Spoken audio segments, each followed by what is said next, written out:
In previous video lecture, we discussed about concept of unit. Okay, so unit means it is arbitrarily decided and universally accepted standard called as unit.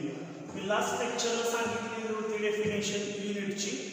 Unit means it is arbitrarily decided and universally accepted standard. सर्वसाधारणपणे ठरवलेलं आणि जागतिक दृष्ट्या मान्य केलेलं प्रमाण म्हणजे unit.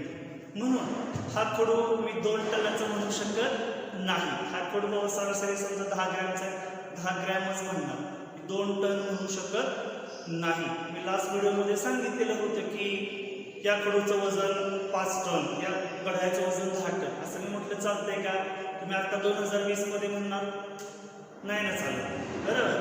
परंतु हे कसं ठरलंय? 1960 मध्ये ज्या वेळेला IUPACनं हे सांगितलं त्यावेळेला सगळ्या देशातले जे प्रतिनिधी होते, जगामधले जेवढे देश आहेत त्याचे जे रिप्रेझेंटेटिव्ह म्हणजे सायंटिस्ट लोक, त्यांनी ठरवलं 1 किलोग्रॅम म्हणजे एवढं, 1 लिटर म्हणजे एवढं, हे त्यांनी ठरवलेलं होतं.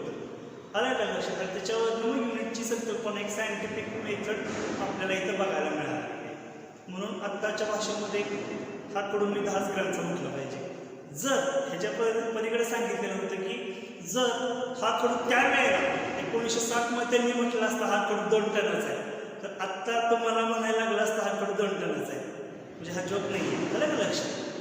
पण आता युनिट ठरलेले आहे. आणि पहिलं जे वजन आहे ते सांगितलेलं होतं की न्यूयॉर्कमध्ये जे मादाम तुसा हे जे संग्रहालय आहे त्याच्यामध्ये पहिलं वजन प्लॅटिनमचं त्यांनी ठेवलेलं आहे आणि त्या वजनावरनंच आपले वजन आता आपण वापरतो. 1 किलोग्रॅम बरोबर 1000 ग्रॅम, बरोबर.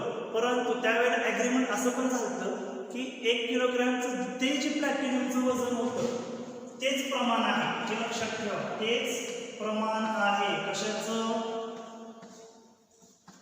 1 किलोग्रॅमचं. आणि आता 1960 ते 2020 60-61 वर्षाचा गॅप झालेला आहे. गॅप झालाय म्हटल्यावरती शेवटी कुठलाही पदार्थ असतो त्याच्यामध्ये डिग्रेडेशन येतं, डेव्हिएशन येतं, त्याचं मास हे थोडंसं कमी झालं. त्यामुळं आता रिसर्चमध्ये ते आहे की 1 किलोग्रॅम बरोबर 1000 ग्रॅम असं आपण म्हणायचं नाही. ते नंतर ज्या वेळेला 1 वर्षाने किंवा 2 वर्षाने त्यावेळेला ते अप्रॉक्सिमेटली नाही ॲक्युरेटली येणार. 1 किलोग्रॅम बरोबर फॉर एक्झाम्पल 998 ग्रॅम काय असेल. डे टू डे लाईफला आपण याचा इम्पॅक्ट होणार नाही, परंतु केमिस्ट्री फिजिक्सचे सगळे जे नॉर्म्स आहेत ते बदलणार आहेत.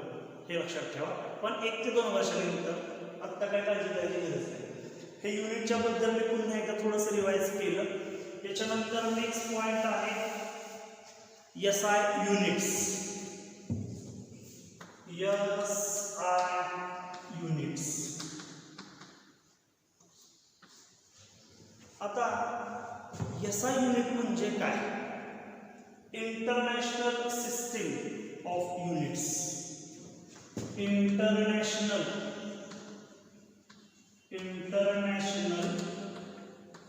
System of units called as SI unit.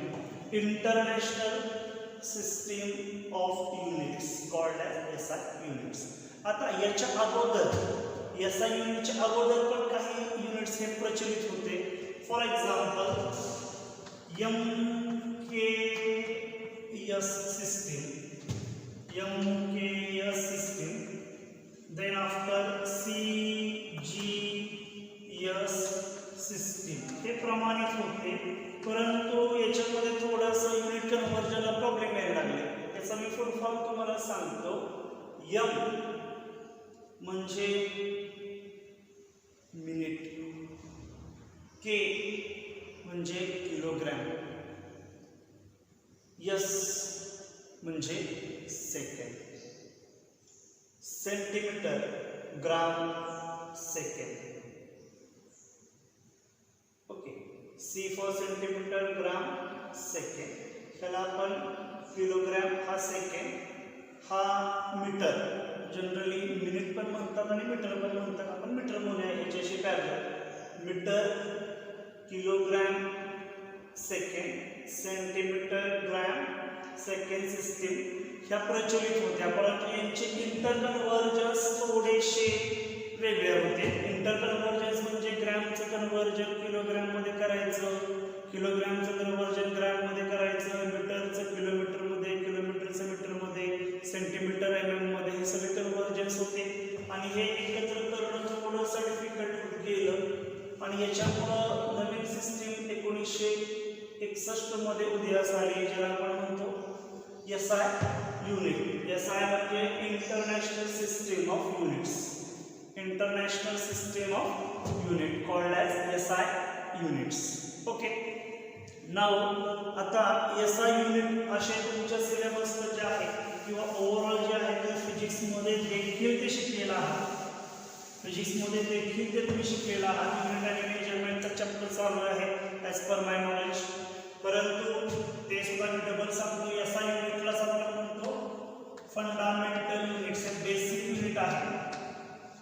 Fundamental units SI युनिटलाच काय म्हणायचे, फंडामेंटल युनिट म्हणायचे, कारण की हे युनिट हे बेसिक आहे.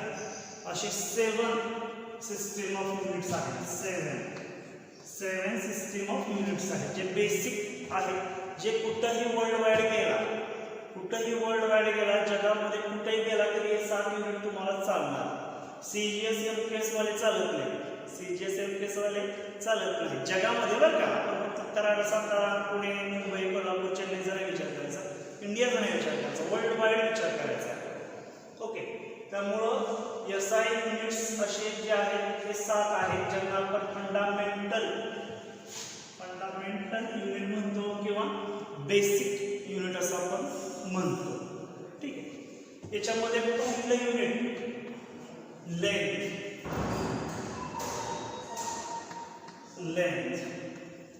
आता लेंथ म्हणजे तुम्हाला माहित आहे कशामध्ये मोजली जाते, तर लेंथ सर तुम्ही म्हणणार मीटरमध्ये मोजा, किलोमीटरमध्ये मोजा, सेंटीमीटरमध्ये मोजा किंवा मिलीमीटरमध्ये मोजा.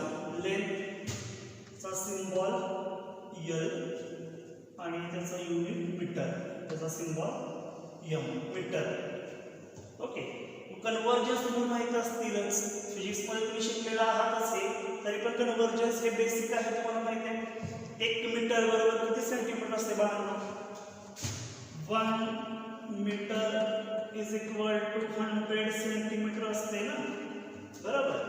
त्यानंतर सेंटीमीटरचं कन्व्हर्जन मिलीमीटरमध्ये सुद्धा करू शकता तुम्ही, मिलीमीटरमध्ये करू शकता, मिलीमीटर, सेंटीमीटर, मीटर, मग किलोमीटर असं येतं ना बाळांनो. त्यामुळे लेंथ सिम्बॉल लेंथचा L हा स्मॉल L लिहिला, त्यानंतर युनिट मीटर आहे, पूर्ण शब्दात लिहा किंवा सिम्बॉलिकमध्ये मी लिहिलं M. ठीक आहे, मीटर लेंथ. ओके, त्याच्यानंतर दुसरा आहे मास, सेकंड युनिट आहे मास. ओके, लेंथ नंतर मास. मास हे कशात मोजलं जातं, तर as we know mass measured, symbol काय झाला M, mass measured in gram और किलोग्रॅम. ओके, ग्रॅम और किलोग्रॅम. ओके, इंटरकन्व्हर्जन्स आपल्याला माहिती आहेत, इंटरकन्व्हर्जन्स माहिती आहे की 1 kilogram is equal to 1000 gram. 1 kilogram is equal to 1000 gram.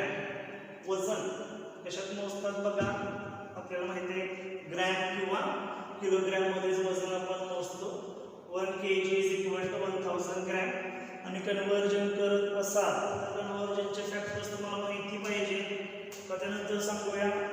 मग सांगतो काय अडचण नाही, आता जमेल तुम्हाला. ग्रॅमचं कन्व्हर्जन किलोग्रॅममध्ये तुम्हाला करायचं असेल, ग्रॅमचं कन्व्हर्जन किलोग्रॅममध्ये करायचं असेल तर 10 to the power -3 न मल्टिप्लाय करायचं असतं. 10 to the power -3 न मल्टिप्लाय करायचं असतं, कारण की बघा ना आता 3 शून्य आहेत ना, 1 2 3, म्हणून 10 to the power -3. ग्रॅमचं कन्व्हर्जन किलोग्रॅम मध्ये करायचं असेल तर 10⁻³ न मल्टिप्लाय करायचं। याच्यानंतर किलोग्रॅमचं कन्वर्जन ग्रॅम मध्ये करायचं असेल, किलोग्रॅमचं कन्वर्जन ग्रॅम मध्ये करायचं असेल तर 10⁻³ न मल्टिप्लाय करायचं, 10⁻³ न मल्टिप्लाय करायचं। आलं का लक्षात? ग्रॅम मध्ये दिले त्याचं रूपांतर किलोग्रॅम मध्ये करायचं, काही डोकं चालवायचं नाही, 10⁻³ न मल्टिप्लाय करायचं।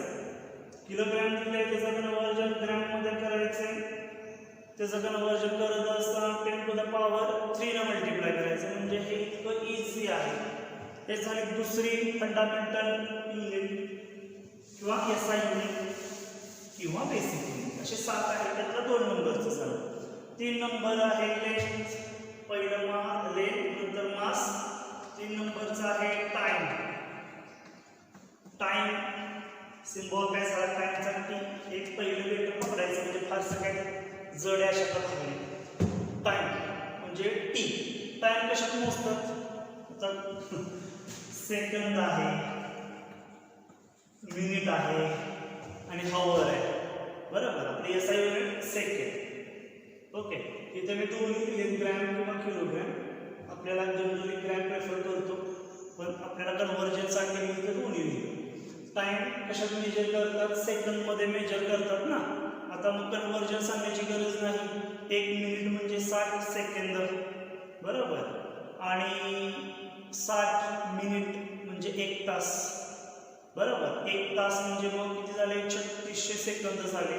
हे आपल्याला कन्वर्जन्स येतात, त्यामुळे इथं काय फारसा वेळ घालवायची गरज नाही। लेंथ, मास, टाइम, त्यानंतर नंबर 4 टेम्परेचर। टेम्परेचर टेम्परेचर कशामध्ये मोजतात? तिथं बघा, डिग्री सेल्सिअस, डिग्री सेल्सिअस म्हणजे C, capital C, degree Celsius. आपल्याला माहिती आहे की बाबा आता आपण जनरली बघतो वातावरणाचं तापमान बाबा किती झालंय?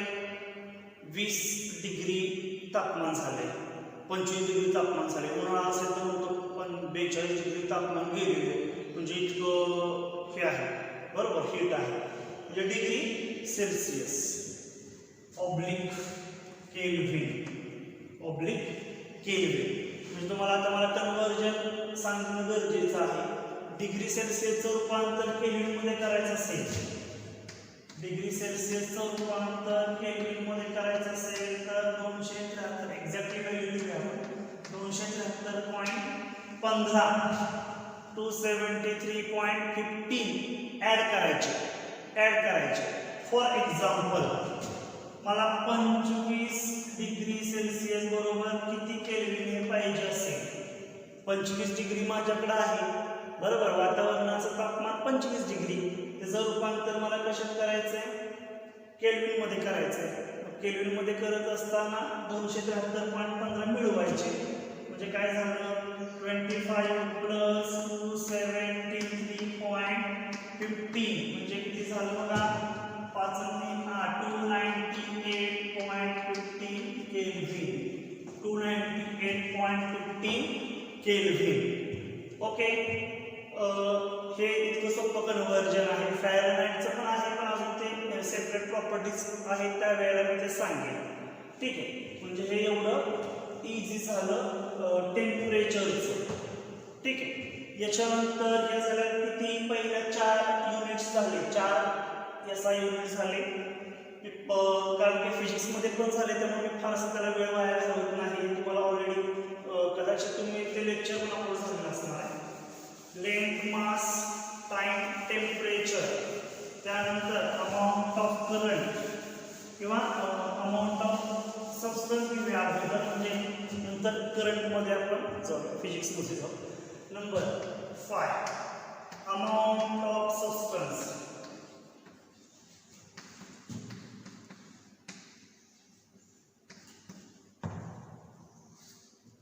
अमाऊंट ऑफ सबस्टन्स सिम्बॉल आहे M, युनिट आहे मोल।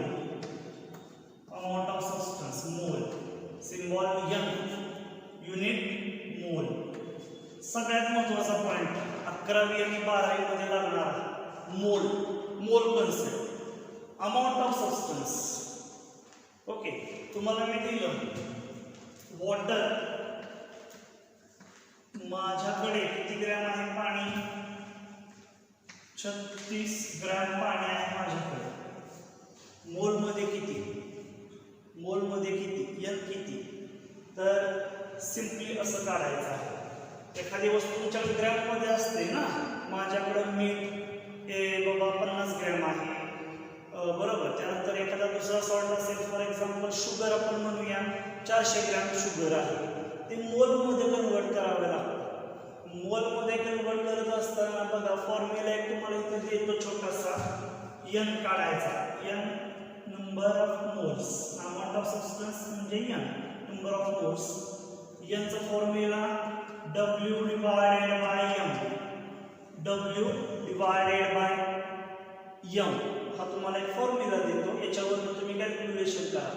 W म्हणजे गिव्हन वेट. आता मी काय म्हटलंय, पाणी माझ्याकडे किती ग्रॅम आहे, 36 ग्रॅम पाणी माझ्याकडे आहे म्हटल्यावर गिव्हन वेट किती, 36 भागिले एम. एम म्हणजे कोण, मॉलिक्युलर मास. मॉलिक्युलर मास इथे सेपरेट काढतो. हायड्रोजनचा ॲटॉमिक नंबर किती, 1. हायड्रोजनचा ॲटॉमिक मास किती, 1च, 1 ग्रॅम. हायड्रोजनचा ॲटॉमिक मास 1 ग्रॅम. त्यानंतर ऑक्सिजन ॲटॉमिक नंबर किती, 8 आणि ॲटॉमिक मास किती, 16. हे तुम्हाला माहिती पाहिजे बरं का. ऑक्सिजन ॲटॉमिक नंबर 8 आणि ॲटॉमिक मास 16. आता मोजा किती झाले. हायड्रोजन किती आहे, 2 आहे. एका हायड्रोजनचं 1 ग्रॅम असते, 2 हायड्रोजनचे किती झाले, 2 ग्रॅम झाले. 2 हायड्रोजनचे 2 ग्रॅम झाले. ओके. आणि ऑक्सिजनचं किती, एकच ऑक्सिजन आहे म्हटल्यावरती 16. 16 अधिक 2 किती झाले, 18. म्हणजे उत्तर किती आलं, 18 18 36. यांची किंमत किती आली, 2 आली, 2 मोल्स. म्हणजे अल्टरनेटिव्हली कसं म्हटलं मी, तुम्ही असं म्हणणार 36 ग्रॅम माझ्याकडे पाणी आहे, मी म्हणणार 2 मोल माझ्याकडे पाणी, 2 मोल्स वॉटर माझ्याकडे आहे. अरे का लक्षात. या पद्धतीनं नंबर ऑफ मोल्स हे काढले जातात. हा फक्त एवढ्या पुरतं बेसिक हे लक्षात ठेवा. मोल कन्सेप्ट फार डिटेलमध्ये आहे, पुढे एक सेपरेट पॉईंटच आहे, त्यावेळेला आपण इन डिटेल बघूया. फक्त आता युनिटचं जे टेबल आहे या युनिटमध्ये, त्यामध्ये मी थोडंसं फक्त तुम्हाला इंट्रोडक्टरी स्वरूपात सांगितलं. वॉटर माझ्याकडे 36 ग्रॅम आहे म्हटल्यावरती एन नंबर ऑफ मोल कसे काढणार, मी तो मोल लिहितो आपल्यास. कसे काढणार, W बाय एम. W म्हणजे गिव्हन वेट. गिव्हन वेट किती, दिलेलं वेट किती आहे, 36 divided by M. Capital M म्हणजे मॉलिक्युलर वेट. Molecular weight. मग आता मॉलिक्युलर वेट कसं काढणार, ते काढण्यासाठी कंपाऊंड कोण आहे, वॉटर आहे. आपल्याला एलिमेंट कंपाऊंडची कन्सेप्ट शिकलोय आपण. कंपाऊंड कोण आहे, वॉटर आहे. वॉटर मध्ये हायड्रोजन आणि ऑक्सिजन. हायड्रोजनचा ॲटॉमिक नंबर 1 असतो, हायड्रोजनचा ॲटॉमिक मास हे 1च असतं. आपल्याला मास पकडायचा आहे, ॲटॉमिक नंबर पकडायचा नाही. मग अशा हायड्रोजन किती आहे, 2 आहे. 2 म्हणजे 2 ग्रॅम. ऑक्सिजन ॲटॉमिक नंबर 8 आणि ॲटॉमिक मास 16. आपल्याला काय पकडायचं आहे, ॲटॉमिक मास पकडायचा आहे. म्हणजे 16 अधिक 2 18, म्हणजे मॉलिक्युलर मास 18 झाला. 18 एका 18 36. यांची किंमत 2 मोल ही झाली. या पद्धतीने सोपं एक्झाम्पल मी सुरुवातीला घेतली. हे झालं अमाऊंट ऑफ सबस्टन्स. याच्यानंतर जे आहे प्रॉपर्टी किंवा point number 6 unit, electric current.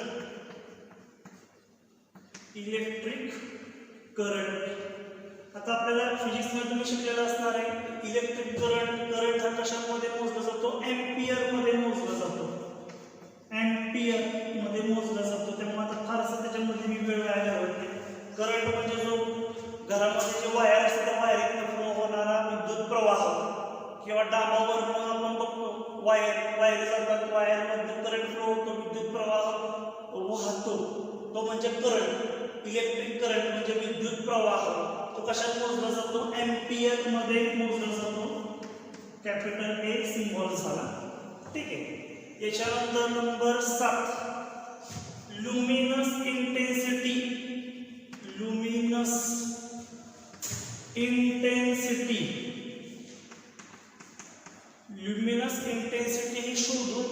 अगोदर 18व्या शतकामध्ये कॅन्डेला या शास्त्रज्ञानं त्याचं युनिट पण तेच कॅन्डेला आणि सिम्बॉल आहे सीडी, सिम्बॉल आहे सीडी, युनिट कॅन्डेला आणि सिम्बॉल सीडी. कॅन्डेला या शास्त्रज्ञानं पहिल्यांदा ल्युमिनस इंटेन्सिटीचा शोध लावला, ल्युमिनस इंटेन्सिटीचा शोध लावला. ल्युमिनस इंटेन्सिटी म्हणजे प्रकाशाची तीव्रता, प्रकाशाची तीव्रता ल्युमिनस इंटेन्सिटी म्हणजे.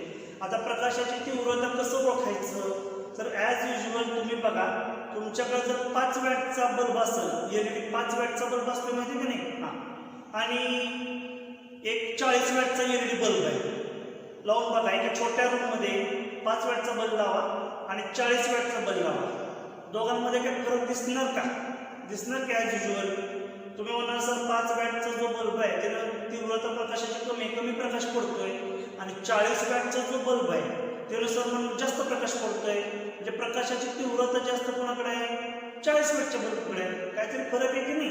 5 watt, 8 watt, 15 watt, 20 watt, 40 watt, बरोबर. म्हणजे ल्युमिनस इंटेन्सिटी म्हणजे प्रकाशाची तीव्रता आणि हे तुम्हाला मी इझी वेमध्ये सांगितलेलं आहे. ठीक आहे. 5 वॅटच्या बल्बकडे बघा कसं जाणवते आणि 40 वॅटच्या बल्ब डोळे घालून बघा कसं जाणवते फरक, तुम्ही लक्षात घ्या, बरोबर. म्हणजे हे ल्युमिनस इंटेन्सिटीचा कन्सेप्ट आहे. ओके.